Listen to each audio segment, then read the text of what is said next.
धूम 2 का एंड तुम्हें पता ही होगा कि कैसे हुआ था, जब आर्यन को ये पता लग जाता है कि वो जिससे सच्चे वाला प्यार कर बैठा है, जिस चोरनी से, वो उसे ही धोखा दे रही थी। सुनहरी जो एसीपी जैद दीक्षित से मिली हुई थी, उसके ही कमांड पे वो आर्यन सिंह से मुलाकात करती है और उसे ये भरोसा दिलाने में कामयाब हो पाती है कि मैं नीचे खड़ी हूँ, अगर तू कहीं से गिरा तो मैं संभाल लूंगी। जबकि संभालना तो क्या ही है उसे, बस उसे वहाँ खड़ा होकर तमाशा ही तो देखना है। जहाँ भाई इसकी यही चाल चलन को लेकर जब इसकी सच्चाई का आर्यन को पता लग जाता है तो उससे वो कन्वर्सेशन करता है एक गोली बंदूक में डालकर कि अपना लक आजमा लेते हैं कि काश मेरे नसीब में धोखा ही लिखा हो। जहाँ पे सुनहरी खुद को ही गोली मारने का ट्राई करती है पर वो वहाँ पे असफल हो जाती है। जहाँ पे हमें पता लगता है कि बंदे में परिवर्तन हो चुका है, अब वो आर्यन के सामने अपनी लॉयल्टी को प्रूव करना चाहती है, जिसकी बदौलत वो अपनी आखिरी चोरी एक म्यूजियम में करते हैं और जब वहाँ से भाग जाते हैं और उस नॉस्टैल्जिया से भरे हुए पूरे सीन में जब जैद दीक्षित उन्हें पकड़ लेता है एक झील में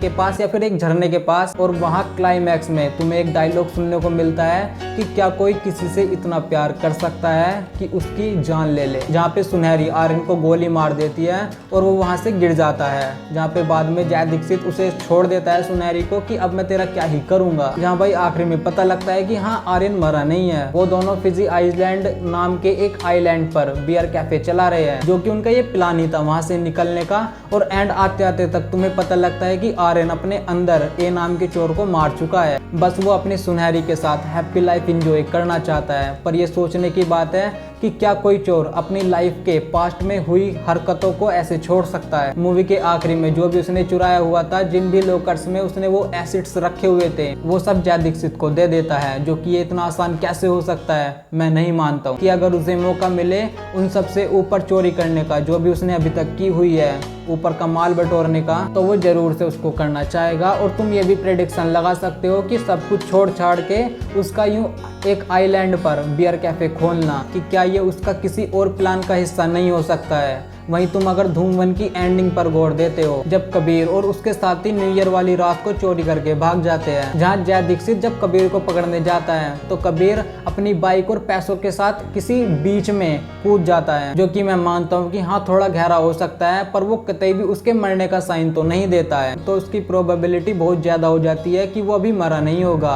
हालांकि वो कहीं समय बिता रहा होगा अपनी किसी इंजरी को लेकर, क्योंकि आदमी के घाव भरने में काफी समय लग जाता है। धूम 1 जो कि 2004 में आई हुई थी, धूम 2 2006 में और धूम 3 2013 में। और धूम 3 से अब तक 11 साल हो चुके हैं, जिसमें कि समय समय पर इसके 4th पार्ट को लेकर अफवाहें उड़ती रहती है। बीच में अपने सल्लू भाई को लेकर भी कुछ अफवाहें आई थी कि वो भी इस फ्रेंचाइजी का हिस्सा होने वाले हैं, पर वो तो मुमकिन हो नहीं सका। और अब दोबारा से लोगों के अंदर ये एक्साइटमेंट हो रही है कि धूम 4 में कौन एक्टर चोरी को अंजाम देता हुआ दिखेगा, जिसमें कि कुछ नाम भी सामने आ रहे हैं, रणबीर कपूर, ऋतिक रोशन या फिर शाहरुख खान। और रूमर्स है कि धूम 4 बन रही है, ओनली रूमर्स। और अगर ये रूमर्स है, अब रूमर्स ही सही, पर अगर धूम 4 बनती है तो मैं चाहता हूँ, मेरे चाहने से क्या होगा, पर एक्सपेक्टेशन रखते हैं। मैं चाहूंगा कि धूम 1 से जॉन इब्राहिम एज कबीर और धूम 2 से ऋतिक रोशन एज आर्यन, उनको लाना चाहिए। हाँ मैं मानता हूँ कि स्पाई यूनिवर्स में दोनों एग्जिस्ट करते हैं, पर उसमें जिम मर चुका है, क्या जिम जिंदा होगा?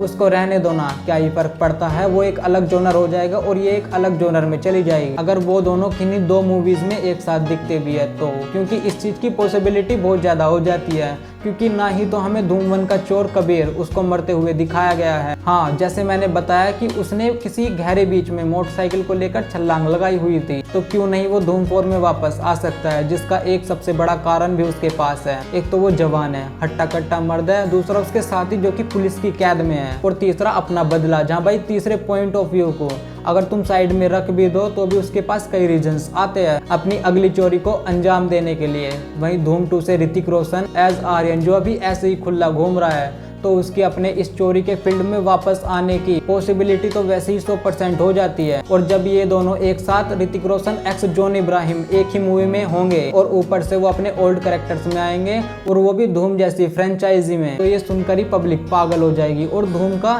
फैन बेस बहुत बड़ा है, जिसका कि लोग बाग बेसब्री से इंतजार कर रहे हैं। जहाँ इसकी कहानी को लेकर कि जब ये दोनों वापस आएंगे तो इनका प्रेजेंटेशन किस कहानी को लेकर कैसे किया जाना चाहिए, जिसकी 2 प्रोबेबिलिटी आराम से हो सकती है कि उनको एज अ कॉम्पिटिटर लिया हो एक दूसरे का, कि शहर में कोई बहुत बड़ी चोरी करनी है जो कि उन दोनों को एक साथ जोड़ती है, जिसका फायदा धूम के कॉप्स उठा सकते हैं मूवी में उनको ही आपस में भिड़वा के। जहाँ ये कहानी तो बहुत ही बेसिक सी हो जाती है। अगर और ऊपर उठना है तो फिर दूसरी थ्योरी, ऋतिक रोशन एज आर्यन जिस वर्ल्ड में एग्जिस्ट करता है और उसी वर्ल्ड में जॉनी इब्राहिम एज कबीर भी आ चुका है, जो कि कई बड़ी चोरी करता है और जहां भी चोरी करता है वहां ए नाम का सिग्नेचर छोड़ जाता है, जिससे पुलिस का शक आर्यन पर आ जाता है और वो उसे पकड़ने की फिराक में रहती है। जहां भाई आर्यन खुद को बेगुनाह साबित करने के लिए कबीर के पीछे पड़ जाता है, उसको पकड़ने के लिए कि मेरी पुरानी शक्तियों का नाजायज फायदा उठाया जा रहा है। और अगर किसी नए एक्टर को एज अ कोप लाना है धूम फ्रेंचाइजी में तो फिर राजकुमार राव एक अच्छी चॉइस हो सकती है। बंदे की मूवीज भी वर्क कर रही है और रोल तो वो वैसे भी कोई भी संभाल लेगा, बस उसको एक चालाक पुलिस ऑफिसर दिखा देना कि वो हाथ पैर से नहीं दिमाग से काम चलाता है। और ये मेरी थ्योरी है, तो इनको कहीं भी बाट मत देना और ये मुमकिन हो सकता है अगर वायरस चाहिए तो। बाकी तुम्हें इन पॉसिबिलिटीज में से कौन सी पॉसिबिलिटी सही लगी या फिर नहीं लगी बता सकते हो। साथ ही ये वाला बटन दबाकर लाइक भी कर सकते हो और सब्सक्राइब भी कर सकते हो। जहां मैंने मुगल-ए आजम देखी और अपना एक्सपीरियंस शेयर किया हुआ है तो यहाँ पे क्लिक करके चेक कर लेना। बाकी तब तक देखते रहो सुकून से सुकून टेलीकास्टर।